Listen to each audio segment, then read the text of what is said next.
Religion doesn't work in war. The statement was delivered with the casual certainty of someone who'd studied philosophy in warm classrooms but never watched men die in frozen mud. Tyler Morrison, 28 years old, host of the popular atheist podcast Reason Over Faith, stood in the small church basement community room, recording equipment spread across folding tables. He'd come to interview local religious leaders about the harm of faith-based thinking in crisis situations. His latest target, Father Michael Chen, a 94-year-old Catholic priest who volunteered at the church food bank every Tuesday. When bullets are flying and people are dying, Tyler continued, adjusting his mic. Prayer doesn't stop the bleeding. Science does. Medicine does. Action does. Not ancient superstitions whispered to an invisible sky person. Father Chen sat quietly in a folding chair, his weathered hands folded on his lap, his white hair thin and wispy. He didn't respond immediately. He'd learned long ago that some arguments couldn't be won with words. But when Tyler pressed record and pointed the microphone at him, asking, "So, Father Chen, can you explain how prayer has ever saved anyone in actual mortal danger?" The old priest finally spoke. Chosin Reservoir, Father Chen said quietly. November 1950. -40 degrees. 15,000 Marines surrounded by 120,000 Chinese soldiers. And prayer? Prayer was the only thing keeping some of those boys alive. Tyler frowned, skeptical. Prayer saved surrounded Marines? Impossible. Military tactics, reinforcements, air support, those saved them. Father Chen nodded. Yes, those helped too. But prayer saved something different.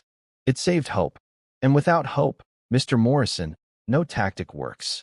In the room, two volunteers, Sarah, a 45-year-old teacher, and David, a 62-year-old retired firefighter, stopped and listened. Father Chen never spoke about his past. But now a door was opening. Tyler moved the microphone closer. Okay, let's hear the story. But in the end, I'll find a scientific explanation. Because prayer, objectively, does nothing. Father Chen closed his eyes. 74 years of memories were surfacing. November 1950, Father Chen began, voice distant. I was 24 years old, a Catholic priest, assigned as chaplain to the 1st Marine Division.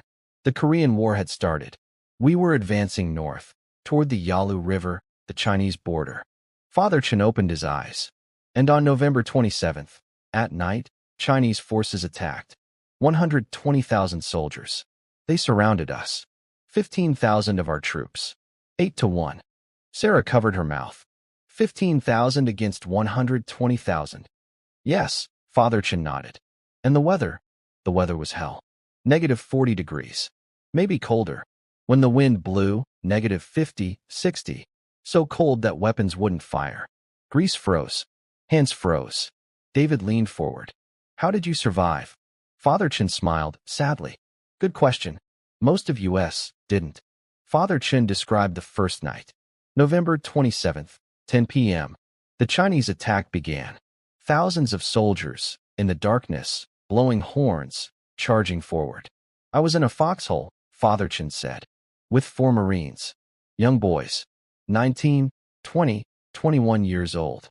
They were terrified. And the cold hurt in ways you can't imagine. In the first hour, Father Chen's voice trembled.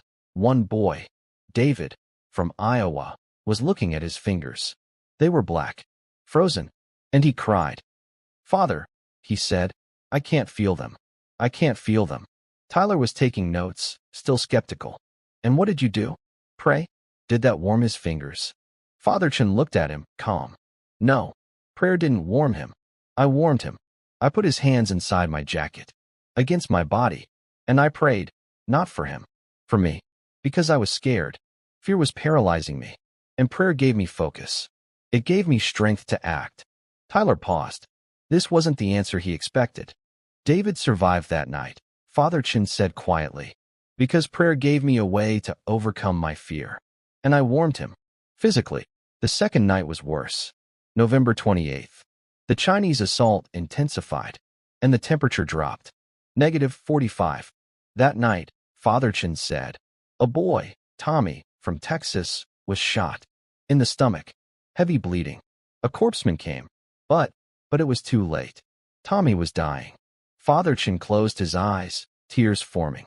I knelt beside him, in the snow, and he looked at me. He was 19 years old. And he said, "Father, am I going to hell? I did bad things." No one in the room was breathing. I held his hand, Father Chen whispered. And I said, "No, Tommy. You're a hero. God sees you. You're not alone. I'm here. God is here. And you are loved." Father Chen opened his eyes, tears on his cheeks. And Tommy smiled. In his last breath, he smiled. Because he was no longer alone. Sarah cried. David bowed his head, silent. Tyler turned off the microphone. For the first time, he couldn't speak. A few minutes later, Father Chen continued. 17 nights, he said, at Chosin Reservoir. 17 nights of siege. And every night, I walked the foxholes. In the darkness. Under artillery fire. And I said prayers. Why? Tyler asked, voice softer now. Why did you risk yourself? Because, Father Chen answered. Those boys thought they were alone. That God had forgotten them. And I needed to remind them. They are seen. They are loved. Their lives matter. Father Chen stood up, slowly. He walked to a drawer, pulled out a small box. Inside was an old cross. Wooden, simple, worn. This, Father Chen said, is from Chosin. A boy, Bobby, from California, gave it to me. On the 14th night. He was dying. Freezing to death. And he said, "Father, take this. Hold it for me. So God knows. I existed." Father Chen held the cross, trembling. Bobby died that night. But I kept this cross. For 74 years. Because Bobby existed. And he mattered. Tyler had tears in his eyes. For the first time in 47 podcast episodes, he was silent. "Mr. Morrison," Father Chen said, "you say prayer doesn't work. Maybe you're right. Maybe prayer doesn't change God. Maybe it doesn't change reality." Father Chen looked at Tyler. But prayer changes people. Prayer gives courage instead of fear. Connection instead of loneliness. Hope instead of despair. At Chosin, Father Chen's voice was strong. 300 boys died. But 14,700 survived. And most of those survivors, they told me, years later, they survived because someone told them, "You're not alone. God is with you. I am with you." Tyler bowed his head. "I'm sorry, Father Chen. I didn't know." The following week, Tyler released the podcast episode. But this time, it was different. Title: An Atheist Learns from a Chaplain What Prayer Really Is. In the first 10 minutes, Tyler spoke. "I was wrong," he said. "About prayer. I thought prayer was like magic. But prayer is a psychological tool. Human connection. Hope." Tyler told Father Chen's story. Chosin. The cold. Death. And that small cross. The episode went viral. 2 million downloads. Thousands of comments. And Tyler, for the first time, learned something new about faith. Maybe God exists, maybe not. But faith, real faith, keeps people alive. Father Michael Chen passed away 2 years later, at 96, in his sleep. Bobby's cross in his hand. The funeral was held at the church. Hundreds came. Tyler too. And Korean War veterans. 15 of them, elderly but proud. Tyler gave a speech. "Father Chen taught me 3 things," he said. First, prayer isn't magic. Second, faith changes people. Third, not being alone. That's the most powerful survival tool. A new plaque was mounted on the church wall. Father Michael Chen, 1926 to 2024 chaplain, 1st Marine Division, Chosin Reservoir, Korea 1950. He prayed in the coldest night so others could see the dawn. Now it's your turn. This story of Father Chen reminds us that in our darkest, coldest moments, when we feel surrounded, outnumbered, and forgotten, sometimes the most powerful thing isn't a weapon or a strategy. It's knowing we're not alone. Who gave you hope in your darkest moment? Maybe it was a chaplain, a friend, a stranger, a prayer, or just a quiet presence.